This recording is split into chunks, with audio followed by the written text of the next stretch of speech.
Another connection to Yahweh is that Asmodeus in Dutch is Ratsmodi. Peculiarly, that backwards spells Edom star. Of course, we understand that Yahweh is said to have hailed from Edom, along with the Izrir, or Israelites. The Izrir appears on their Merneptah stela.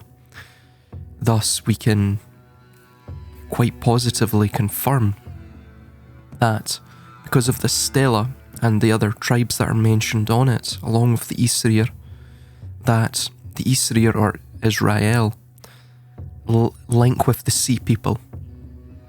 Now, I will go over the sea people. It's extremely important in this entire arc of conspiratorial development. But just to make you aware of that Israel connection there, or the Israelites, if we look at Deuteronomy 33:2.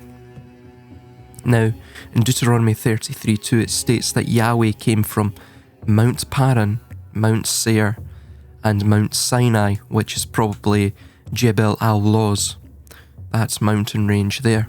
That is within the Transjordanian region. That is traditionally what would be thought of as southeastern Edom, or really just Edom itself. So very interesting Edom star. The noun Ratsmodi is Yiddish in origin and derives from the saying Narde Ratsmodi, or Narde means going to, and Ratsmodi means to destroy. Hence, Ratsmodi means destruction. My book gets into this spirit of destruction and how it crops up throughout the world, in every culture touched by international trade.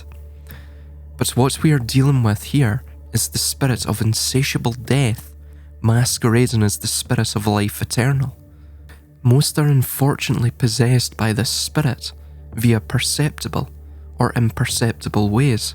For instance, witness the absolutely head-scratching zealotry of blind adherents in their rather conditioned responses to the truth that is contained within the Bible regarding the abominable nature of Yahweh, to which hate fills their heart and they harden their mind to the potential of their Lord being anything other than God. Evidently, as I've stated above, he is not, he cannot be, by the very nature of him, by even him seeking worship, by him confusing and deceptively beguiling the Israelites, for example, throughout the Old Testament, primarily the Torah, and, brutally conquering people. That is not a God. It's not the God of Genesis 1 that put everything into existence via just his own voice, his own will expressed within the chasm of space, time and matter, right? It's impossible for these two entities to be the same beings, even on a theological basis. It seems breeders were used to procure the babies for these sacrifices, the ones that we mentioned within the affairs of poisons, as they are today. But we also see that poor people's children were stolen too. Quote, black masses were not the only sorceries whose rites required the sacrifice of children. La Voisine and her fellow witches perpetrated a terrible slaughter of them. Children deserted by their unmarried mothers, others bought from poor women, did not suffice. Several sorceresses were convicted of having killed their own children for these atrocious proceedings. Here, for instance, is a horrible detail. The daughter of La Voisine, on the very eve of her trouble, not trusting her mother, fled the house and only returned after placing her infant in safety. The witches ran off with children in the streets, unquote. La Reynie, the detective, within the case of the affair of poisons, wrote to Loivoy,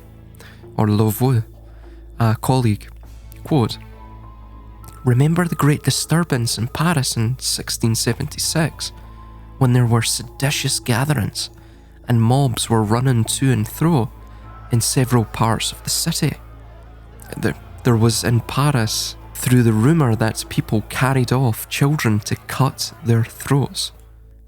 So while this civil war, this civil strife was going on, they were using it as a smokescreen, a mask in which they could run through the streets of Paris and steal children to cut their throats and do all of these various sacrificial rites. Though no one then understood what the causes of the rumour could be, the mob, however, proceeded to various excesses against the women suspected of being child stealers. King ordered an inquiry. Proceedings were taken against those who rose against the witches, and a woman who was guilty of violence was condemned to death, but obtained a special pardon. So the king himself actually, in essence, defended these witches.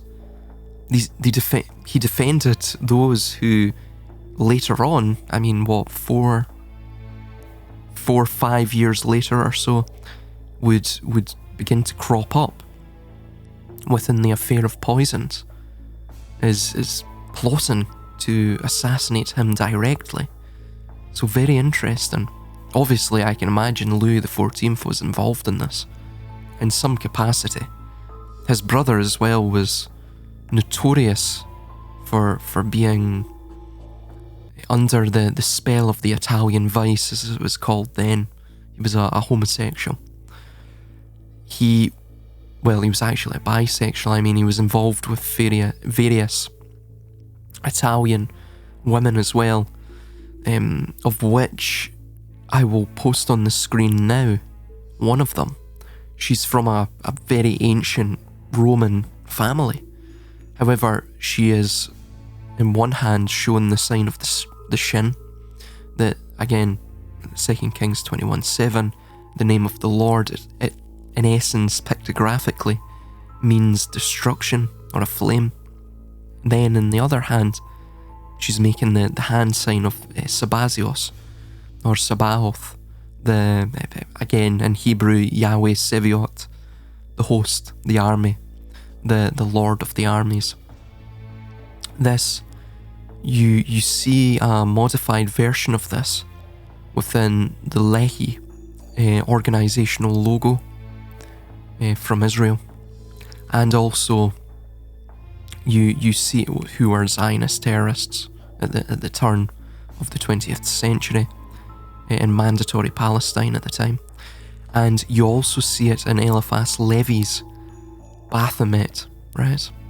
So it's very interesting that these tropes keep cropping up.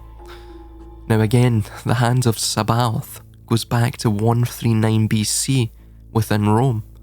So we can see that this cult, these mystery religions that they created as front organizations to recruit those of the nations into their conspiracy. They managed to capture a great deal of the Roman nobility.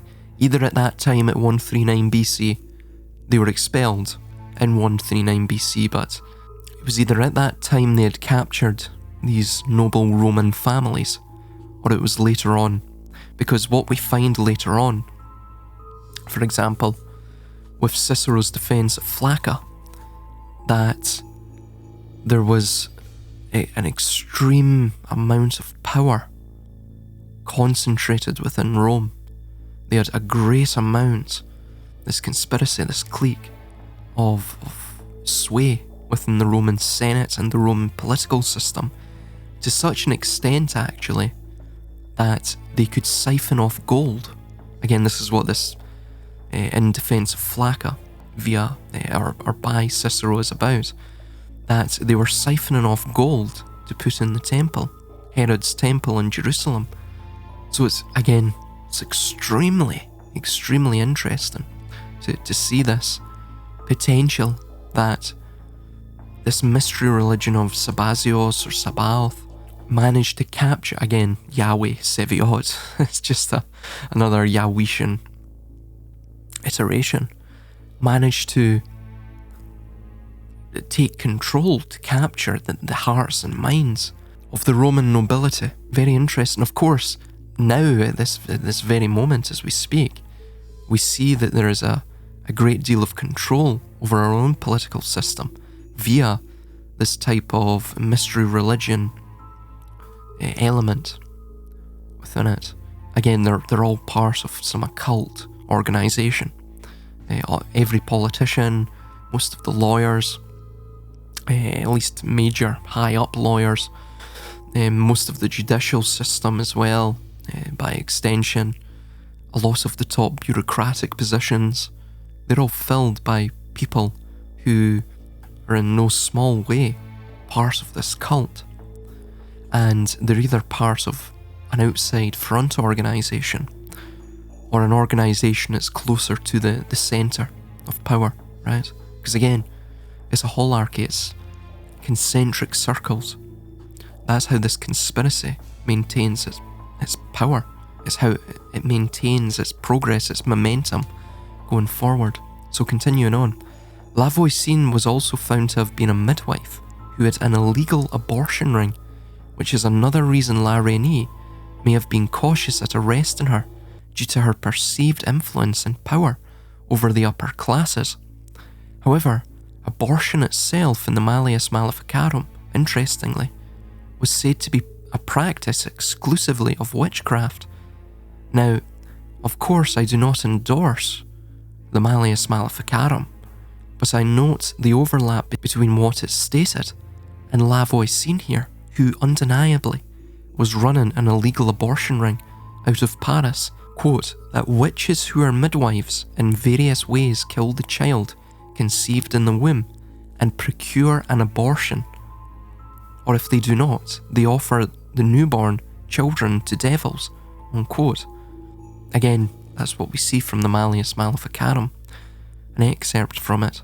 To this day, we engage in mass infanticide as a civilization, with almost 70 million abortions having been done in the USA alone.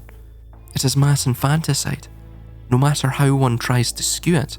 Specifically, the daughter of Lavoisienne, Marguerite Montvoisin, provided a deposition at the trial of her mother in which she described a typical black mass performed by her mother and its rites. Quote, at one of Madame de Montespan's masses, I saw my mother bring an infant, obviously premature, and place it over a basin, which its throat was slit and its blood drained into the chalice. Quote, the child was held over the altar, a sharp gash across the neck, a stifled cry, and warm drops fell into the chalice. The corpse was handed to Lavoisienne, who flung it callously into an oven fashioned for that purpose, which glowed white hot in its fierceness. Indeed, this is a Yahwistic child sacrifice and subsequent burnt offering, as I have previously stated.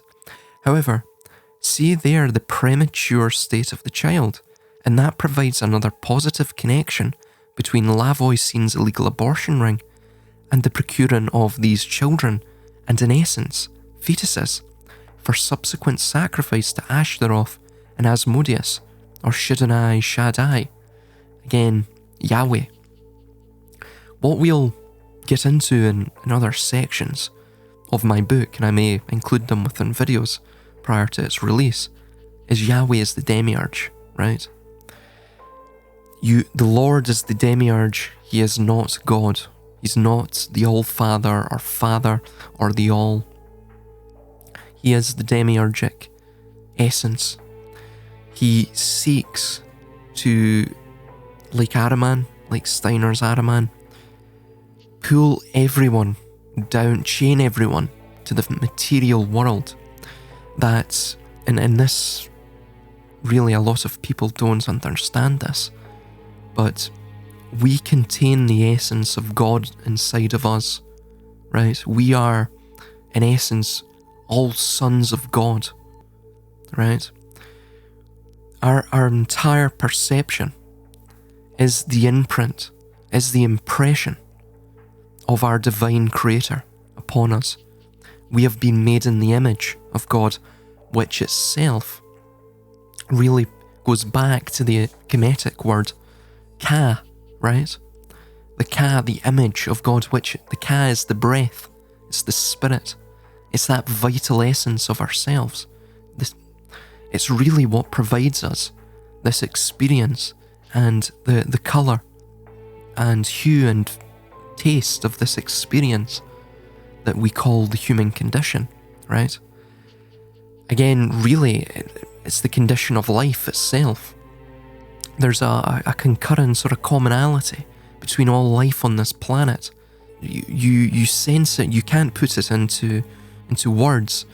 So in essence, what this demiurge seeks, what this Ahrimanic or Yahwistic essence seeks, is to create a physical kingdom here, right?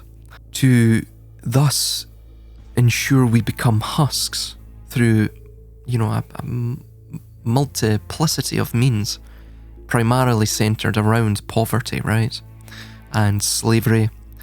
And as it states within Isaiah, all flesh and time will bow down before me, said Yahweh. Now again, anything that seeks flesh to bow down before them is not the Creator, is not the Father. Did your Father seek to deceptively and through brutal means choose one of his sons to beat into submission all of the other sons and daughters, to ensure that they bend the knee and submit to the power of the Father? No, of course not. A father seeks to nurture and to protect his children, all of his children equally. That alone tells you that Yahweh is not the Creator, right? You can see it out in the world, nature itself, right? There's a beauty here, underlying beauty that's, again, it's felt. It's this language that does not need to be verbalized. It's the language of creation, right? That we feel the beauty outside, we see it even visibly. This wonderful canvas that's been brought forth to us by our Creator, by that essence which resides in us as a fractal, that which generously differentiated pure potentiality into an ordered and beautiful form. However, what we see is corruption has taken a hold in this beautiful paradise.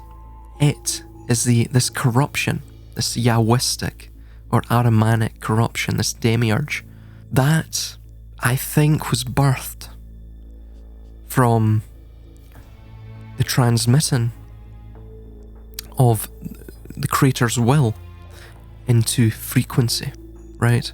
Between that transfer of the perceivable thought, which is contained within the mind really, is a sort of feeling, or even through symbolism and a sort of visualization, that is then transferred into frequency.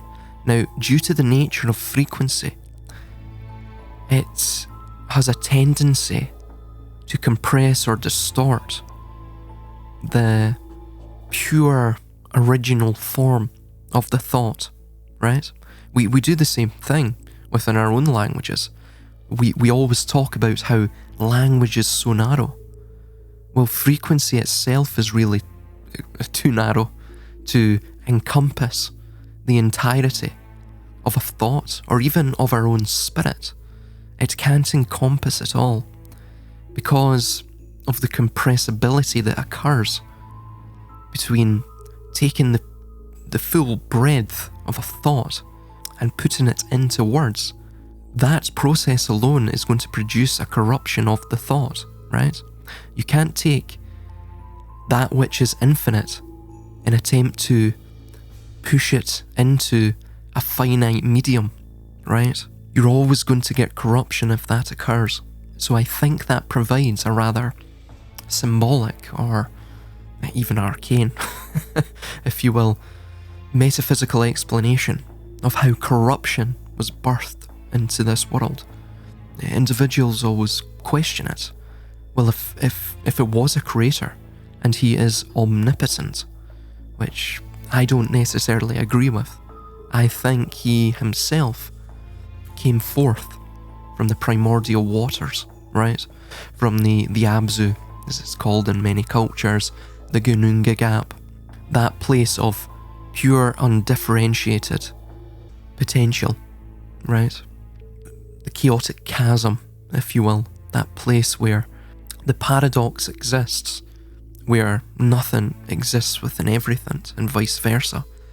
But that paradox has not been modulated in some incomprehensible manner, of course, into an ordered form, into life eternal, right? Into the sine wave, the peaks and the troughs.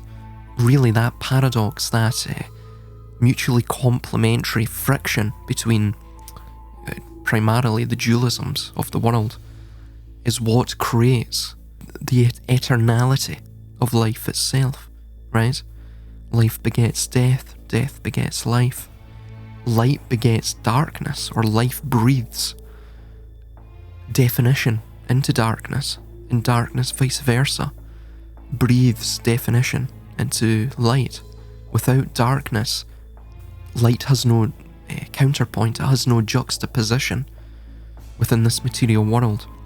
Likewise, dark has no juxtaposition and counterpoint within this material world as well. There's, good and evil is another example of that. Again, though, there is a grey area. The sine wave itself accounts for that.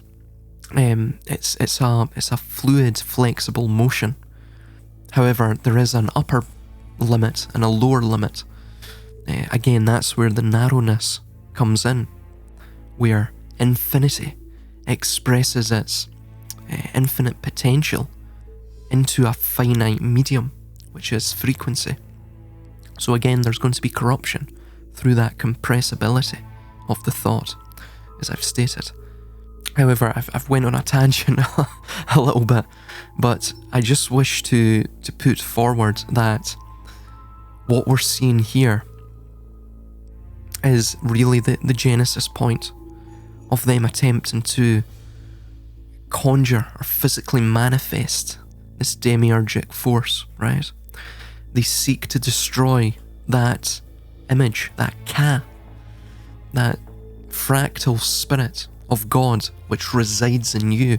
Oh, furthermore as well, that is why they want you to externalize God. That's why this Yahweh character, it goes by many names, a myriad of names, this demiurge. That is why it seeks for you to worship it, for you to pray.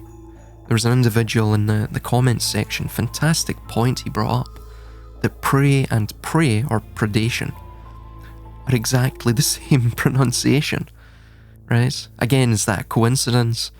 I would suspect not, given the artificial nature of the English language.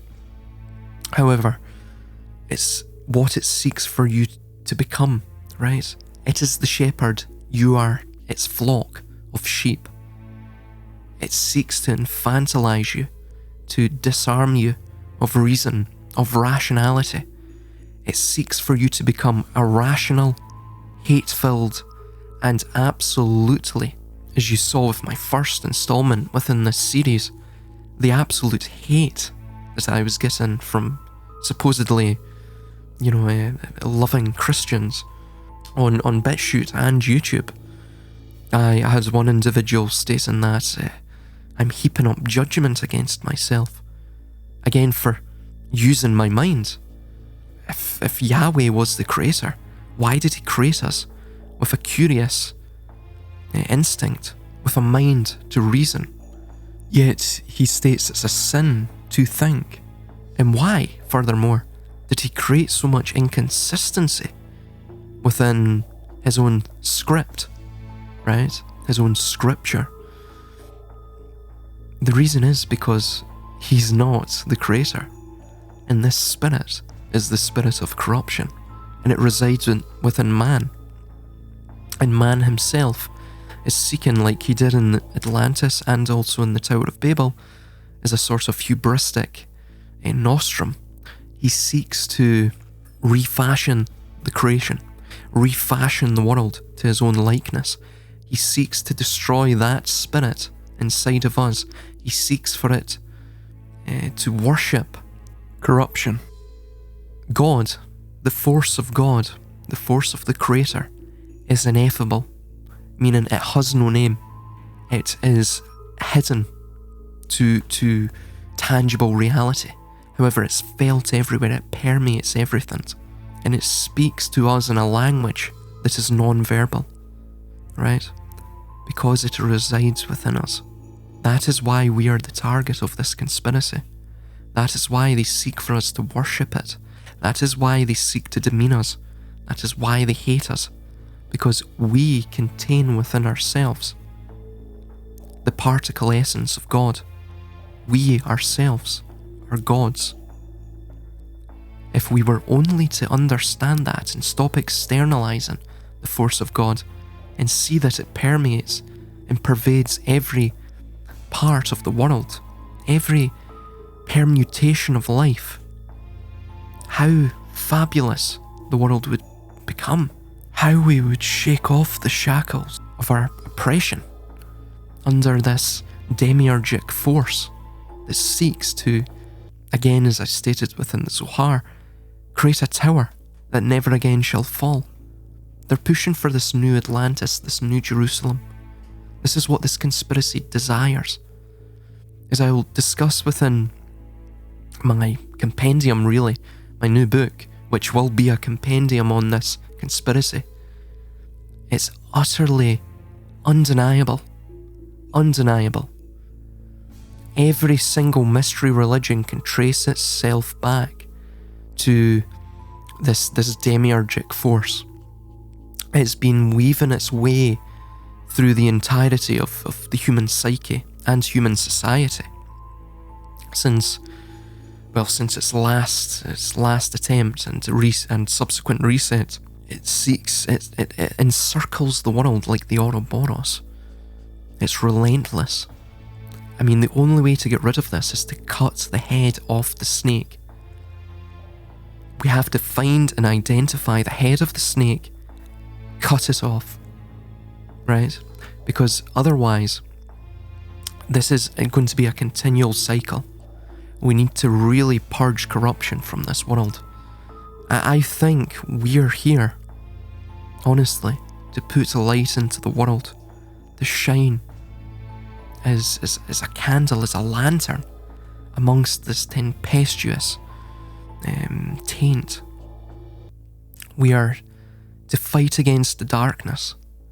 We are that still flickering candle that stubbornly ceases to extinguish itself. We must be stubborn, no matter where our end may come, no matter what destiny fate bestows upon us. We must constantly seek to bring light into this world, to bring equilibrium to the chaos, right? We are the sons and daughters of light. They are the sons and daughters of Belial, of Yahweh, of the untamed darkness. And truly, I tell you, we must tame that darkness, because this darkness, too, has penetrated into our own psyches, and we must cleanse it from us. Some people call it getting rid of the ego. Really, it's attempting to get rid of that shadow of the self. I think that's a better term for it, is the Kemetic or ancient Egyptians called it. To get rid of that shadow, right? To have the true self come through, the true spirit, who you really are. That fractal essence that was gifted to you. Let it shine. Get rid of the darkness. Bring light to the darkness. That is our mission here. While we exist in this world, we must not let them win. Again, unless we desire for the true light of the Creator to be entirely blotted out, and for their false black light to be thus shone forth into the world, where the world will be in perpetual darkness forever, and we will never be able to access that spirit, that potential of creation, that everything shall become sterile. That is not a world we should seek for ourselves or our progeny. We must, with all good countenance, strive to create a world that is better and more pure in spirit than the one that we were born into. That is everyone's mission while they exist on the earth, while they have this experience of life. So continuing on with the notes, I've rambled on for quite a bit here. Or actually, I will stop this recording here, and we'll continue on with the notes in the next recording.